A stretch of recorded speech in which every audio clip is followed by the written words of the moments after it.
deveria ter batido esse pênalti, tal qual em 2022? O pênalti é o pivô da eliminação da seleção brasileira. E hoje vamos descobrir quem é que deve bater as cobranças de pênalti.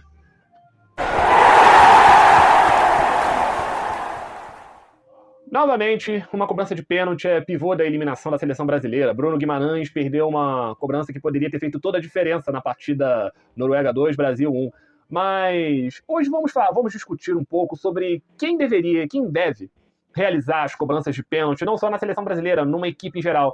Mas antes tem algumas coisas que é importante a gente lembrar, que o momento onde acontece o pênalti é crucial, porque às vezes pode ser um momento nervoso, pode ser um momento tranquilo. No caso do jogo entre Noruega e Brasil, foi tranquilo. O Brasil estava tomando conta do jogo, início da partida, tudo normal. E a gente vai voltar nesse ponto um pouquinho mais para frente. E a decisão do treinador importa muito. O treinador, ele é o líder, ele é quem comanda o time, ele é o chefe. Se ele não quer que determinado jogador bata, ele não vai bater. Vamos lembrar no passado, quando, no auge da briga entre Edmundo e Romário, quando foi decidido que Edmundo não iria bater mais os pênaltis.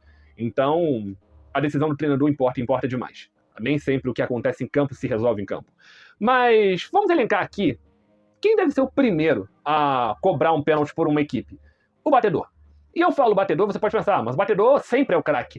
Eu posso elencar aqui alguns jogadores que não eram necessariamente os craques dos seus times e batiam pênalti. Quando eu era pequeno, no Botafogo tinha um Alexis Alves, que ele era notável por fazer gols de pênalti, ser um bom batedor de pênalti. Henrique Dourado, não necessariamente um craque, mas tinha um grande aproveitamento em cobranças de pênaltis. Rogério Ceni, que passou a ser craque, mas antes mesmo de ser celebrado pela torcida do São Paulo, é um notável batedor de pênaltis, um goleiro. No Corinthians teve o Chicão, que depois foi pro Flamengo, zagueiro, batedor de pênaltis. Marcelinho Carioca, cobrador não só de falta, de pênaltis. E hoje em dia no próprio Flamengo mesmo, o Jorginho, que é um volante do Flamengo, que não é um ídolo muito querido pela torcida, mas não é o camisa 10, o craque do Flamengo, e é um cobrador de pênaltis. Ou seja, o cobrador, ele é aquele que treina. O cobrador é aquele que está acostumado, que se prepara, que já está pronto para viver aquela situação ali do pênalti. Ele treina essas cobranças tal qual uma cobrança de falta, uma cobrança de pênalti precisa ser planejada para não chutar forte demais, não chutar baixo demais. E, às vezes, não é o craque que bate. Vamos botar o Pedro, durante muito tempo, foi um dos craques do Flamengo e ele não era o batedor oficial. Inclusive, ele não tem um aproveitamento muito bom em cobranças de pênalti. Tanto os outros craques, outros jogadores de destaque que acabaram não sendo bons cobradores de pênaltis, né? Mas isso daí, o batedor, ele se baseia também em treinamento, aproveitamento, porque aquele cara que tá cobrando e tá sempre marcando, ele é o cara apto para bater o pênalti e, principalmente, como eu disse, o momento do jogo. Às vezes o batedor é o cobrador oficial, mas ele não tá legal, ele passa a bola. Vamos lembrar do Messi na partida entre Barcelona e PSG, que ele passa a bola pro Neymar. Ele é o batedor oficial, mas naquele momento ele preferiu dar a chance pro Neymar bater. Ali não sei o que aconteceu, se foi uma decisão do Ancelotti, se foi uma decisão de campo, o que pode ter acontecido pro Bruno Guimarães.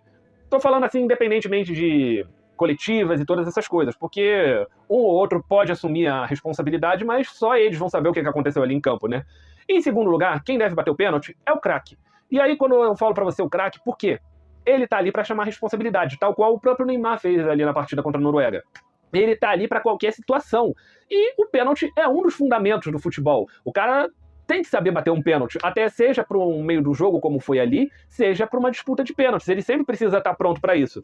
Mas isso tudo vai depender do treinador. Se o craque pegar a bola e o treinador falar, o batedor tem que bater, ele tá com o melhor aproveitamento, não quero saber do momento dele, manda o fulano de tal lá bater. Ele vai fazer, porque, como eu disse, ele é o chefe, ele é o bode. Mas o craque tá ali em seguida na hierarquia dos batedores de pênalti, é a estrela do time, porque ele tá ali para resolver, e é isso. Mas eu quero saber a opinião de vocês. Na sua opinião, quem deveria ter batido o primeiro pênalti entre Brasil e Noruega, e quem deve ser o cobrador de pênalti de uma equipe? Deixe nos comentários. Isso é tudo por enquanto. Muito obrigado. Até a próxima.